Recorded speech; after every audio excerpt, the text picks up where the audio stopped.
everyone! Welcome back again sa aking channel.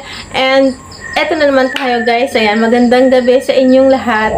And may basic tutorial naman akong handog sa inyo. Ayan, para sa inyong lahat. At lalong-lalo na doon sa mga baguhan. Ayan, kaya basic tutorial muna tayo ngayon guys. Ayan, about sa Facebook Messenger tayo guys. Ayan, nakita nyo na siguro ang title ng ating video sa ibaba. Ayan guys. So, paano nga ba mag-mute sa conversation or GC ni Facebook Messenger? Ayan guys. So, ayan ang ating topic ngayon. Ayan. Sa mga baguhan, eto guys. So, wag kayong mag-skip. Panoorin nyo to hanggang dulo. Ayan guys. So, importante din siguro na walang umiistorbo sa atin. So, yung mga ayaw lang naman ng mga naistorbo, ayan, natutulili na ba kayo sa mga notification na dumarating sa inyo? Ayan guys. So, kapag may nag-chat sa messenger nyo, ayan, di ba, puro notification, ganyan. Tapos, kapag may sinalihan kang group chat, ayan, tapos, syempre, may mga mag-chat doon sa group chat na yon. Tapos, puro dating sa'yo yung mga notification, ganyan. So, kunyari, may mga group chat kayo ng mga kaibigan mo, mga kamag-anak mo, ganon. Tapos, panay notification na dumarating sa'yo. So, paano nga ba natin ito-turn off ang conversation sa Facebook Messenger or i-mute natin ang conversation, guys? So, ayan. Yan ang topic natin ngayon ang ituturo ko sa inyo. So, madali lang yan. Kaya, panoorin nyo to hanggang dulo. Ayan, guys. Huwag kayong mag-i-skip at syempre, bago ang lahat, subscribe na kayo sa aking channel and like nyo na rin at hit the bell button para laging updated sa aking mga latest upload video. So, mag-umpisa na tayo. Let's start! So, ayan guys, andito na tayo sa aking mahiwagang cellphone. So, ang unang-una natin gagawin guys, pindutin natin tong messenger. Ayan, click lang natin yon. Then, pipilit kayo dito ng, unahin natin yung sa group chat guys.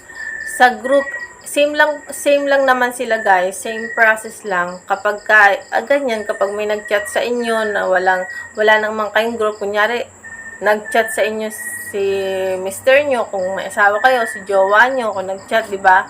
Syempre, kayo lang ang makakaalam ng kanilang message. So, ayan, sa inyo lang yun. Pero kapag may group naman kayo sinalihan, guys, ayan, kunyari ito yung sa akin, kunyari ito, ayan, may sinalihan akong group, ay kay Popo Live yan. So, yan ang gagawin kong example kasi wala naman talaga akong group chat, guys, na sinasalihan pa. So, ito lang. Kaya, ito lang muna yung halimbawa ko. Then, pindutin natin tong letrang I na maliit dito sa kanan sa itaas, guys. Pindutin lang natin yan. Tapos, tong may bell logo na mute, itong mute, guys, ayan, nautal na ako, guys, sorry. Itong mute, guys, dito sa kanan na may korteng bell logo, ayan, pindutin lang natin yan. Then, may tatlong pagpipilian dito, mamimili lang kayo dyan. Kung gusto nyo yung mute message notifications, or mute call notifications, mute message and call notifications. Ayan, guys, mamili lang kayo dyan kung ano yung gusto ninyo. Alam nyo naman na siguro yan. So, bahala na kayo guys dyan. Kung alin ang pipiliin ninyo dyan. Ayan. So, kapag nakapili na kayo, kunyari sa akin, ang gusto kong i-mute ay ang message. Yung conversation ng message, guys. Kunyari, ito sa akin. Ayan. Then, okay.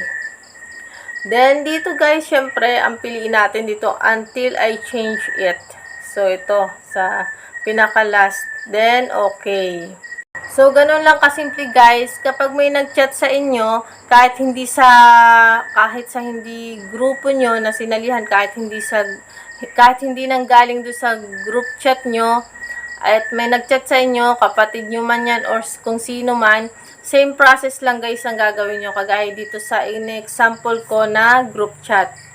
So, ayun lang guys. Kung may katanungan man kayo about dito guys sa ginawa kong video, ay i-comment nyo lang yan dyan sa baba at sasagutin ko yan sa abot ng aking makakaya. So, ayan guys, ganun lang kasimple ang ating tutorial. At syempre, kung nagustuhan mo ang video nito, huwag mo kalimutan mag-like, share, and subscribe. At thank you sa ating lahat guys. God bless and babu, bye-bye. Kita kasi lang ulit tayo sa sunod kong video.